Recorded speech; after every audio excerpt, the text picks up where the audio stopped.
শাস্ত্রীয় সঙ্গীতের সংগঠন সুর সঙ্গতের উদ্যোগে সপ্তম বর্ষ ইন্ডিয়ান ক্লাসিক্যাল ফেস্টিভ্যাল অনুষ্ঠিত হল বারাসাতের সুভাষ ইনস্টিটিউট হলে। এই দিনের এই অনুষ্ঠানে উপস্থিত ছিলেন বিশিষ্ট শাস্ত্রীয় সঙ্গীত শিল্পী গোপা কাঞ্জিলাল সহ অন্যান্য প্রথিতযশা শিল্পীরা। প্রদীপ প্রজ্বলনের মাধ্যমে এদিন এই অনুষ্ঠানের উদ্বোধন করেন বিশিষ্ট শাস্ত্রীয় সঙ্গীত শিল্পী গোপা কাঞ্জিলাল। এদিন এই অনুষ্ঠান নিয়ে সুর সঙ্গতের প্রতিষ্ঠাতা ও পরিচালক স্বর্ণময় চক্রবর্তী বলছেন, বিষয়টা যেটি আমি উল্লেখ করেছিলাম আমার স্বাগত বক্তব্যে, সেটা হচ্ছে ক্লাসিক্যাল মিউজিক নিয়ে একটা ভীতি আছে বর্তমান পরিস্থিতির কারণে। এখন আসলে এই যে সংস্কৃতি বলছি আমরা, অথবা আমাদের ইয়ের কারণে, ইন্টারনেটের যুগে আমরা এত বেশি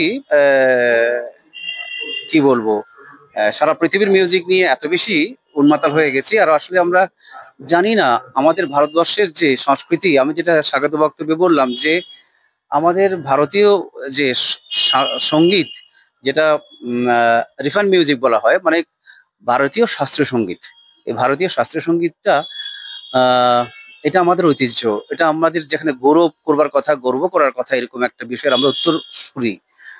সেটি আমরা বিভিন্নভাবে আমাদের নতুন প্রজন্মের কাছে নিয়ে যাচ্ছি না। এটা তাদের দোষ নয়, এরা কিন্তু যেটা শুনছে সেটাই তো নিচ্ছে।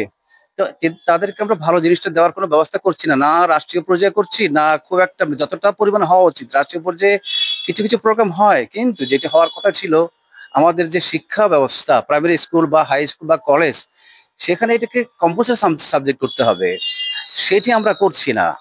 তো যেটা করা উচিত ছিল, তাইলে কিন্তু কি হতো, আমাদের নতুন প্রজন্ম এই বিষয়টার সাথে সম্পৃক্ত হতে পারতো। আমাদের যে এরকম একটা আমাদের ঐতিহ্যবাহী যে সঙ্গীতের অংশ, বিশাল অংশ, মানে এটাকে রিফাইন মিউজিক বলছি আমি, আমাদের ক্লাসিক্যাল মিউজিকটাকে, সেটিকে তাদের কাছে নিয়ে যাওয়া হচ্ছে খুব গুরুত্বপূর্ণ বিষয়।